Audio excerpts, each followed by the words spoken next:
It's time to break down some football. We got to get our mind right. Touchdown, win. From the perspective of guys who played in the NFL. Caught, touchdown! And a guy who had one really great sack in high school. Oh, you're so weak. You're a waste of my time. Greg Camarillo and Marcus McNeil are the pros. And Scraby is the Joe. Let's go. Let's go. Let's go. Two Pros and a Joe starts right now. Glad I did. I'm glad I did. I'm glad I held my water on AB. We're gonna talk about AB in just a second, but this is Two Pros and a Joe. I mean, I don't know that I've ever seen something so shocking in my life on a football field. And you guys have spent much more time on a football field than I have, so we'll get to your guys' thoughts in a little bit. But Two Pros and a Joe, I'm Scraby. I'm the Joe of the podcast. We got Marcus McNeil, 6 years with the Chargers, a left tackle. Greg Camarillo, wide receiver in the NFL, 8 years with the Chargers, Dolphins, Saints, and Vikings. So we're gonna talk about AB, and we're gonna talk about the new updates with AB. You can follow us at Two Pros and a Joe on Twitter and Instagram. You can follow Greg at Catch Camarillo. You can follow Marcus on Twitter at Marcus McNeil 73, at McNeil 73 on Instagram. You can follow me at Matt Scraby. And as always, twoprosandajoe.com. Got to start with a shout out to one of our listeners, Fernando on Instagram. He hit me up and he showed me a screenshot of his, you know how Spotify does those end of the year awards that they send them to you. Like you listen to this song so many times, or you listen to this amount of a podcast. Well, he sent me a screenshot saying that our podcast was in his top 5 of 2021. Oh. So that means that he was listening a lot. So thank you, Fernando. Fernando. You know what's really funny is that I do that to him too. Fernando. It's like a name that was meant for sports. It's particularly like a home run hitter. Yeah, exactly. It really was. So thanks, Fernando, for listening, and thanks. I know that he did leave us a comment on Apple Podcasts. So if you can, please go to Apple Podcasts, rate and review us, and we'll keep growing from this. We're getting better and better, and more people are finding us each week, which means that we get to do more and more fun stuff on the podcast. All right, Antonio Brown. Oh man, it's a mess. Let's go. I was on the stationary bike watching NFL Red Zone and looking down. Hey, I'm proud of you for getting exercise while watching football. New Year's resolutions going on. For sure. I was folding clothes this Sunday because this was the first Sunday in a long time where we had almost every game in that 10 a.m. slot. There was a lot going on. Yeah. There was a lot going on. And I'm sitting there on the stationary bike. By the way, I did an hour and 15 minutes. And solid. Like 700. Ooh, Yeah, trust me, that's not going to happen for a while because an hour and 15 minutes is a long ass time on that stationary bike. I felt like I had a stick up my ass the entire time. So I'm sitting there. Going numb. Yeah, exactly. I lost feeling in the leg watching football. So I'm sitting there and I hear Scott Hansen on Red Zone go, Antonio Brown, he has left the field. He is not on the field anymore. And I'm like, whoa, what the heck happened? He must have re-injured his ankle. And then we got the video. Of him having, I'm just going to call it a meltdown, taking off his jersey. That's a meltdown. His pads, his helmet, his shirt, gets into it with Bruce Arians on the sideline. Mike Evans tries to calm him down, talks to him for maybe 3 seconds, says, this guy's not going to be able to be calmed down. I am out of here. And Antonio Brown left the stadium. My whole favorite part is that he's waiting for an Uber on the street while the game is happening. Happening. He left on third and 7, I think it was, third quarter. Like he left third quarter. Prime football time. Like this wasn't halftime. This wasn't a timeout. Yeah. This was game time. So there's a couple things that I want to get into it with you guys being the pros of our show, being in an NFL locker room. And now an Antonio Brown situation like that, like where he has that big of an outburst, he's shirtless on the field doing jumping jacks in the end zone. Marcus, what is going through your head as a teammate when you find out all this is happening? Oh man, to be honest, and I know this is going to sound crazy, like I'm going to let him just go through whatever he's going through and keep on pushing as a teammate. You know, at that point in time, it's already happened. You know, we gearing up for the playoffs.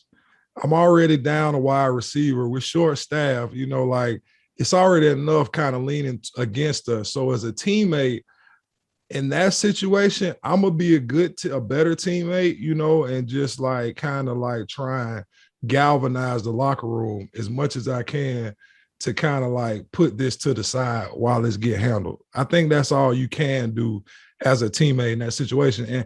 And I don't know if you heard the Gronk interview right after the game. He kind of did the same thing. It was like, you know, yeah, this happened. You know what I'm saying? I don't know what happened. I was out there playing football. You know what I'm saying? And that's what I'm here to do. Yeah, and I think that's the best way to do it so that it doesn't completely cause that much of a catastrophe on that team at this point. Nailed it. I mean, you're right. So Mike Evans tried. He did. He gave it a good college effort. You know, a guy in the same meeting room, a fellow receiver tried. And that's all you could do because AB is going to do AB. And we've seen that over and over. And he's not talking sense into him. And so Marcus nailed it, man. You look at it and say, damn, what the is he doing?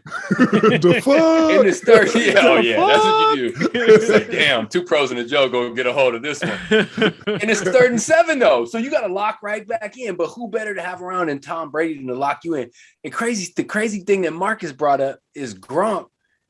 He went through the Aaron Hernandez situation. So he's had a teammate that's a murderer. Yeah. So this, like, he's had distractions, like all the distractions. Yeah, I forgot about that. You absolutely right, Greg. Yeah. Like, so I mean, it's every team has a loose cannon. I had it. Percy Harvin in Minnesota tried to fight. This is a loose cannon times 10. Percy Harvin in Minnesota tried to fight our head coach at practice. That's pretty bad. That was bad. In San Diego, we had a teammate get arrested after practice. Like the actual law enforcement came they came took him to away. Yeah. I mean, it's like there's there's wild, you know, teammates get arrested. You know, teammates do wild shit. Like but in the middle of the game, that's oh man. Well, here's what the issue apparently started over. Now, let me just start this with. All right, let me go through the issue and then I'll give my thoughts on what's going on. But what do you think, Scrape? Like, I'm trying to stay out of it. I'm trying to stay out of it. Come on. Because I do feel I feel compassion for AB because I'm not going to say that I can't diagnose him with anything, with any psychological disorder, but I and this is me being serious. I've been around a lot of people that have mental health issues, being in the AA rooms that I go to or meeting people along the way, having friends, all that stuff. And I have been close friends with people who have suffered from, again, I'm not diagnosing AB, suffered from bipolar disorder. And when they're in a manic episode, it's impossible to bring them out of it. You can't. And they believe what's happening is happening for the right reasons. And AB missed practice all week too. And then the way Tom Brady talked about it was, oh man, Tom Brady post game was like, we need to feel compassion for Antonio. And Bruce Arians said the same thing, even though he cut him off the team, even though he's still not cut. But that tells me those guys know something. They're closer to the situation than anyone. And that tells me the way Tom Brady reacted, because Tom could have been pissed. Yeah. Tom's the greatest football player of all time. Tom had him his neck out on the line. Didn't he? With Tom, yeah.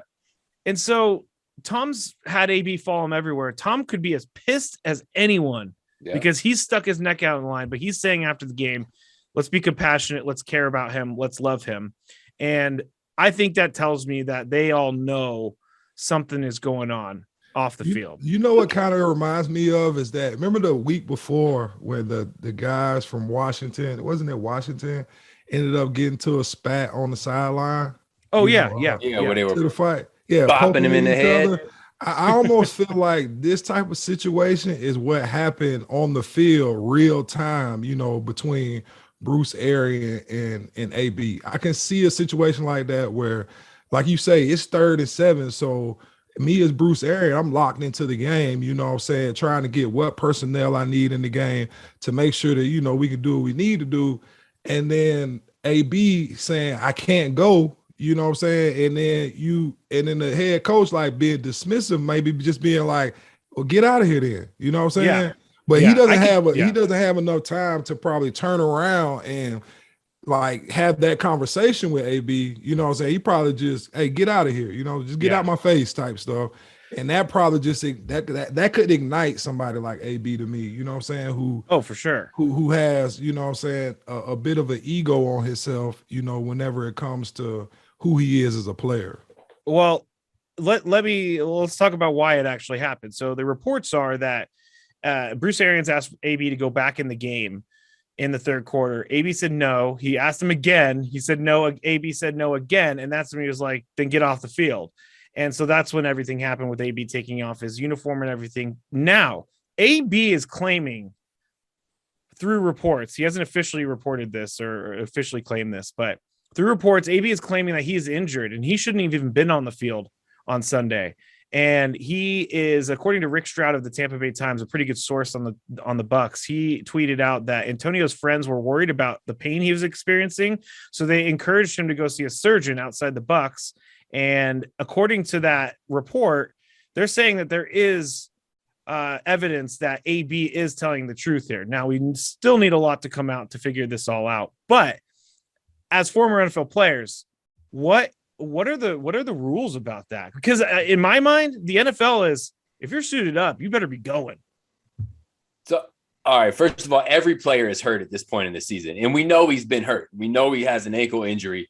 So there's absolutely no doubting that. And now the legal part of it kicks in is where NFL teams can't cut a hurt player without compensating him while he's hurt.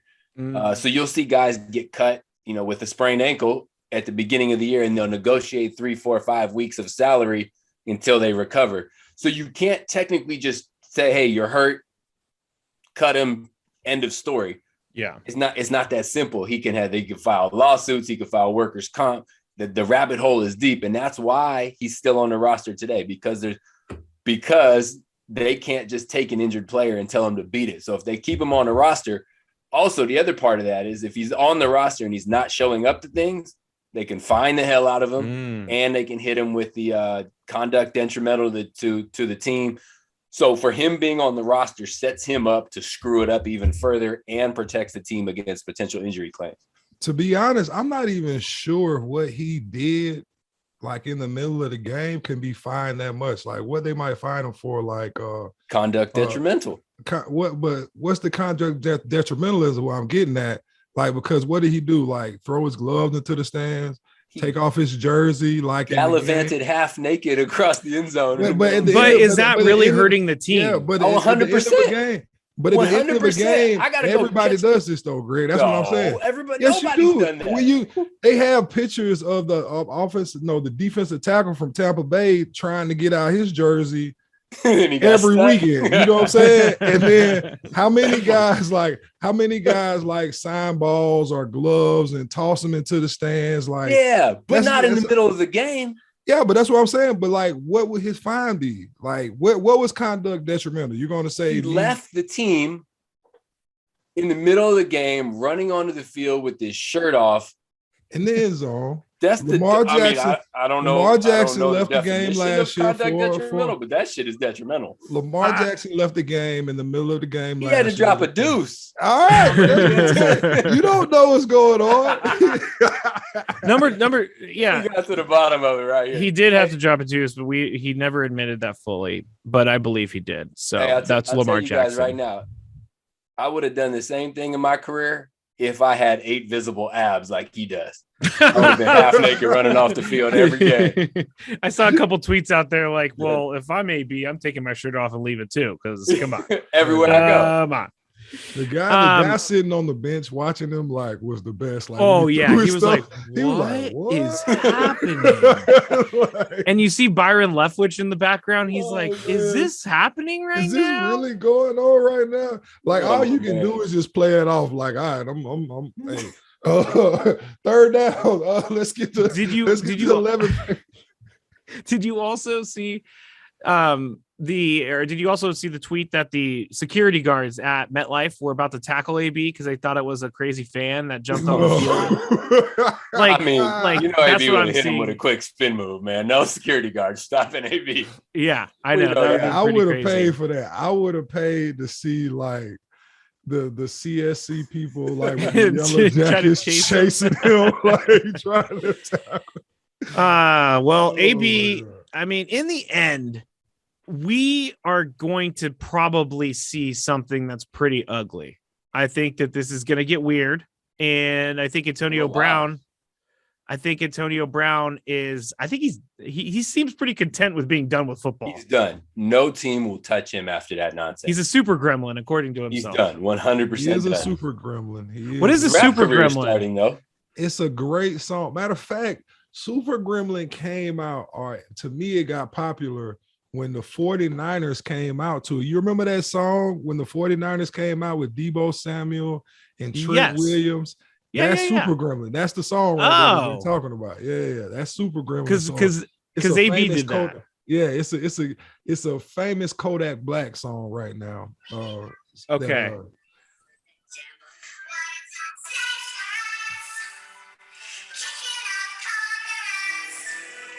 This is Super Gremlin.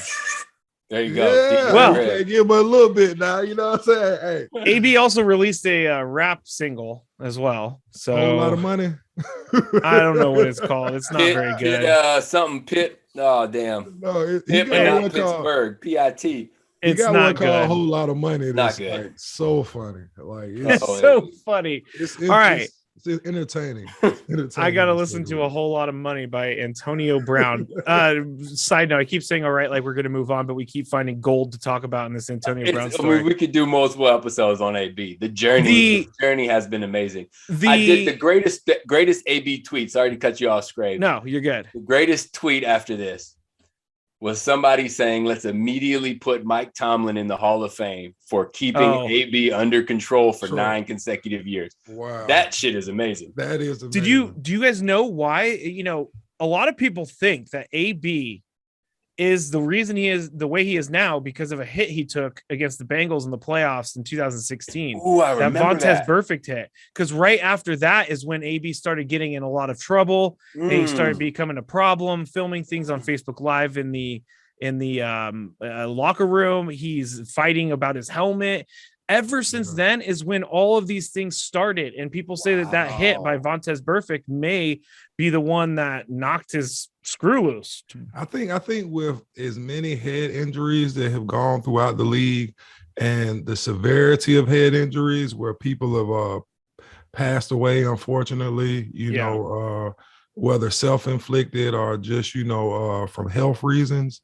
I think that like you have to be careful with a situation like this because like you don't know what type of help a player might need from repeated head injuries. And if anybody's a candidate to showing signs or of instability, it would be AB in this last 2 or 3 years. Yeah, and it's really sad. I really hope that he has good people around him because in the end, we're laughing at what happened, but Antonio Brown is going to be on his own pretty soon if he doesn't figure out what's going on with himself. And I hope that he does figure out what's going on because AB, as much trash as I talk about him, I don't want his career to end because he went a little nutso on the field and took his shirt off and all that other stuff. I think he gets another shot. It's not the craziest thought. And I think he does too, because of the mental health aspect of it all. Because people are really into. You really think so? You really think somebody's going to put him on their team? I really think so. I really think that somebody like could use him, if he makes the right effort to get back to where he needs to be, improving his character again. I think somebody gives him a shot. Is it a long shot? Hell yeah. You know what I'm saying? Because I've seen dynamic wide receivers such as like Dez Bryant, be let go for less, who I felt was like a top tier receiver when he left the game. But for some reason, guys like him, what's your boy name in KC? Josh Gordon. Josh Gordon. Yeah, they just seem to, find their way back into a system after a while. It's crazy. Big Mac. I'm watching this replay of Antonio Brown and Vontaze Burfict, and that man. Nasty. So, I've always complained about how they've changed the game and receivers have no fear over the middle. You watch a hit like that, and they've absolutely made the right changes because he almost got decapitated. Yeah. He did. And a lot of people point to that. So again, hopefully AB is able to figure it out, and we'll keep you abreast of the situation, what's going on with Antonio Brown. Because another thing that was hilarious about it was his whole Uber ride that was put out on Twitter. The guy was so pumped. Can you imagine being an Uber driver and getting a request? Antonio Brown wants a pickup from MetLife Stadium, and Antonio Brown's AB's like sitting in the back, and he's like, "Hey, Bizzle, why don't you say what's up?" And Antonio's like, "What's up?" It's really good. But does Antonio Brown not being with the Buccaneers anymore, does this kind of, I know Tom Brady gives you a chance at the Super Bowl, but I think this may sort of take the chances for them to win another title this year out of their hands. Shit, I think he plays again this year if he can. No, for the Bucks.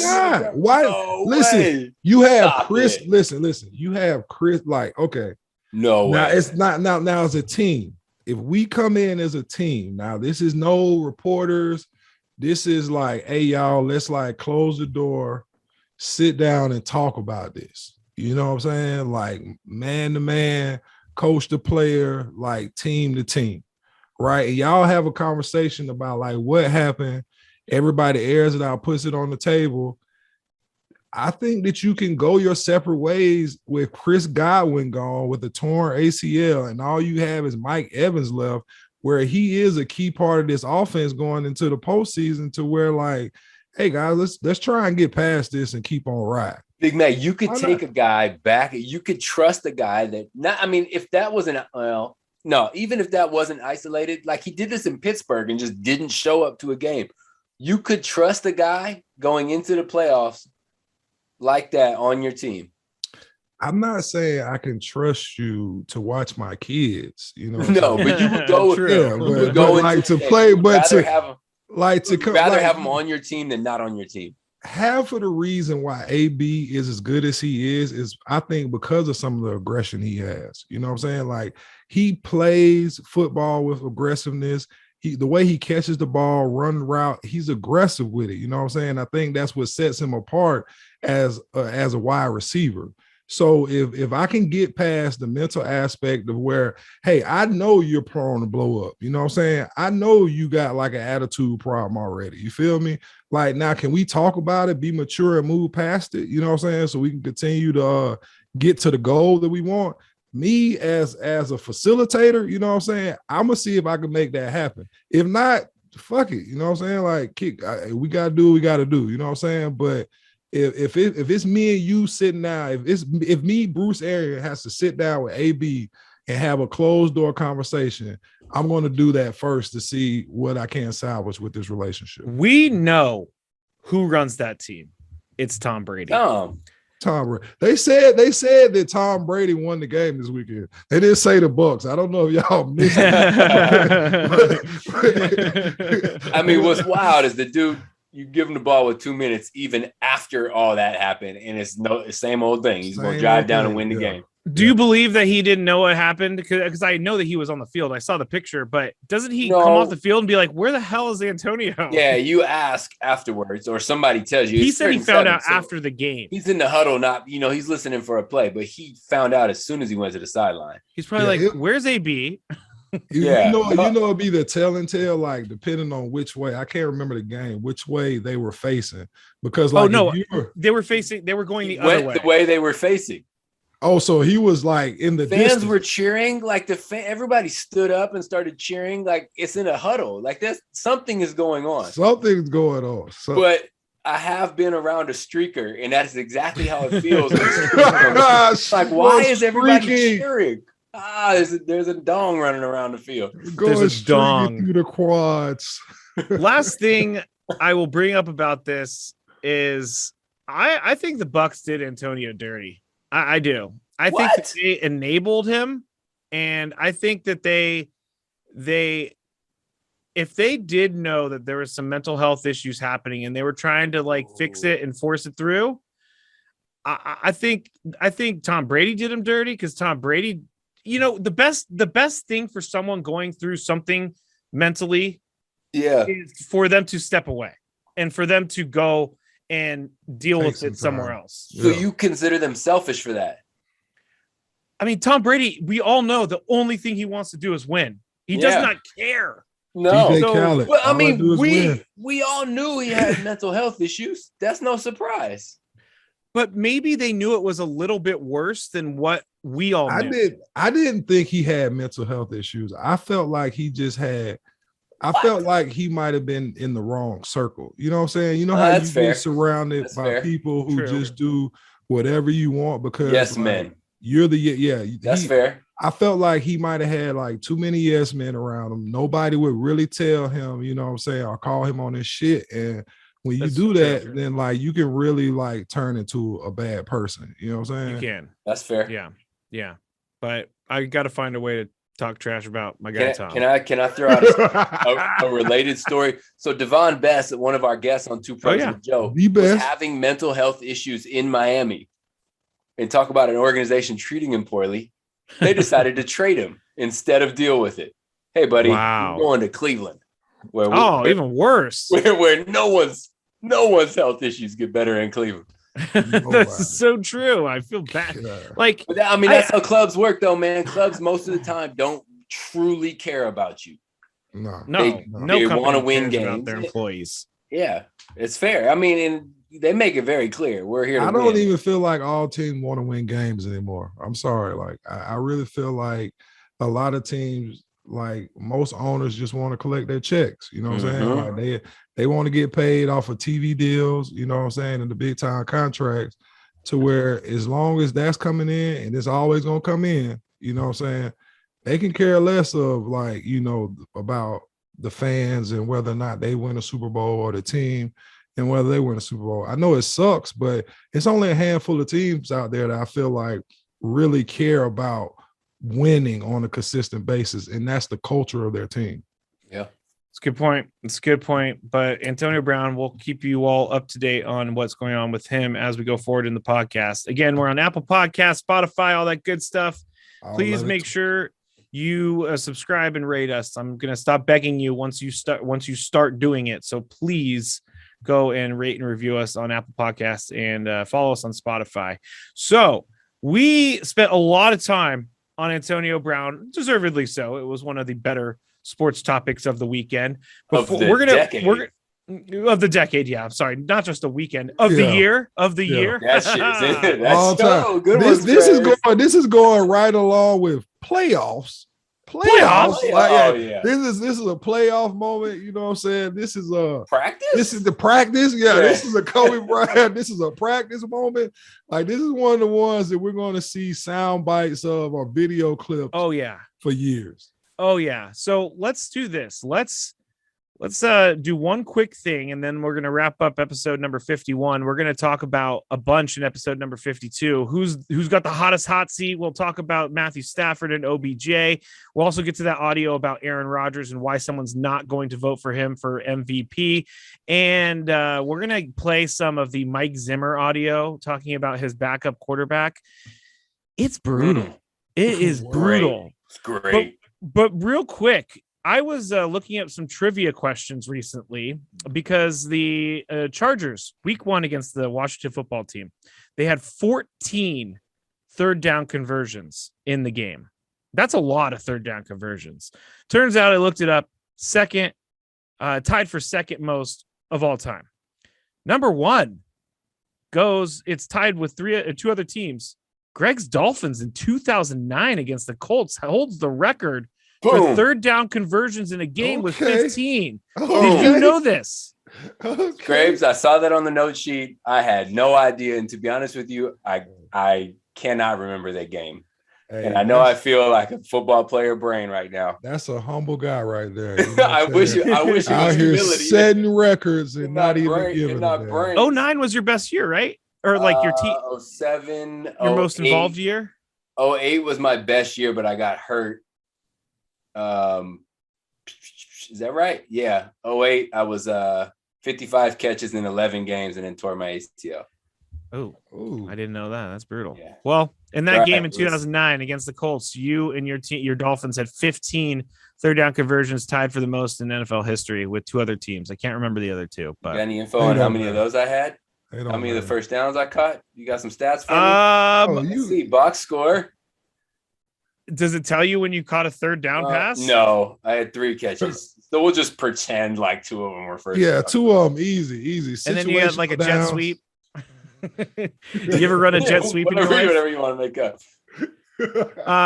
And then the last thing, real quick, before we head out, it's sad because your guys' guy, Phillip Rivers, is no longer the passing touchdown champion for the Chargers. With that 45-yard touchdown pass that Mike Williams and Justin Herbert connected with over the weekend, that was Justin Herbert's 35th TD of the season, passing Phillip Rivers for the Chargers single season record. Phillip had 34 pass touchdowns in 2008.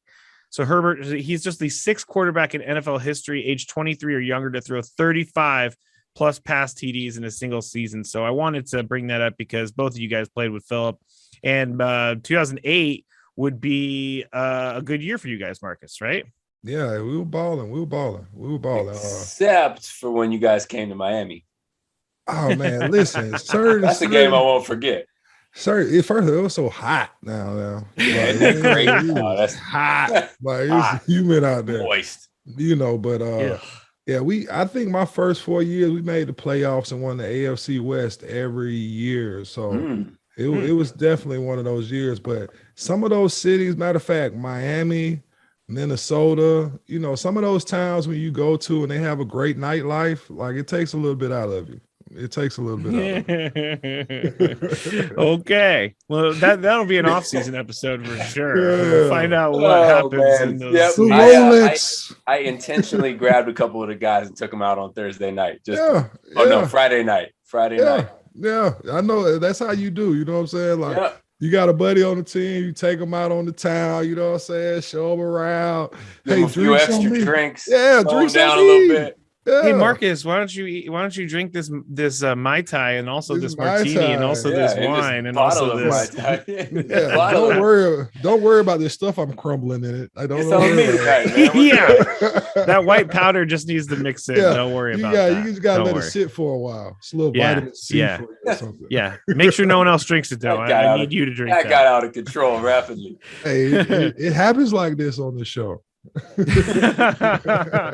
That's it for episode number 51, and hopefully Antonio Brown and everybody could figure it out. But if he does get another shot in the NFL, I'm hoping that he takes off his pants next time, because I mean, it's great. We're doing so well. I'm not hoping. No, I'm not hoping for it. No, in a long time. Hold on. You were doing so well, Scrapes. Yeah. Hold on.